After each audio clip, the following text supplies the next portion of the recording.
Darling உனக்கு இது தேவையாடா சொல்லு நீ தேவையில்லாமல் அவங்ககிட்ட போய் அடி வாங்கிட்டே தான் ஒன் பீஸ் மாங்கா சாப்டர் 1162.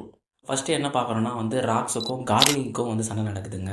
ஆமாங்க, இதில் வந்து கார்லிங் வந்து நோ மேட்ச் ஃபார் ராக்ஸ் தாங்க உண்மை.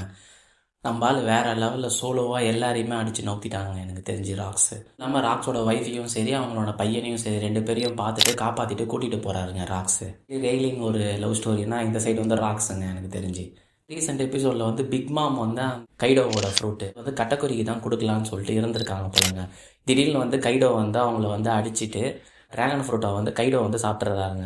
ஆக்சுவலாக கட்டக்குரி தாங்க அந்த ட்ராகன் ஃப்ரூட்டே வர வேண்டியது. எங்கால் வேறு லெவலில் இருந்திருப்பார் போல். கடைசியாக இமு வந்து காட் வேலிக்கு வந்து வந்துட்டாங்க. முடியும் போது இமு வந்து சேட்டனை வந்து பொசஸ் பண்ணுற மாதிரியும், இன்னொரு சைடு வந்து ஒயிட் பியர்டு ராக்ஸு, அதுவும் இல்லாமல் நம்ம கைடோ வந்து அந்த டெவில் ஃப்ரூட்டை சாப்பிட்டார் பார்த்தீங்களா, அதில் வந்து அந்த டெவில் ஃப்ரூட் ஃபார்மில் மாறி இருக்கிற மாதிரி ஒரு சீன் வந்து காட்டியிருந்தாங்க. ரொம்ப நல்லா இருந்ததுங்க எனக்கு தெரிஞ்சு. அது நெக்ஸ்ட்டு மாங்கா பேனல் உண்மையாகவே வந்து வேறு லெவலில் இருக்க போகுதுங்க. எப்படா வரும்னு சொல்லிட்டு நானும் வெயிட் பண்ணிகிட்டு இருக்கேங்க எனக்கு தெரிஞ்சு.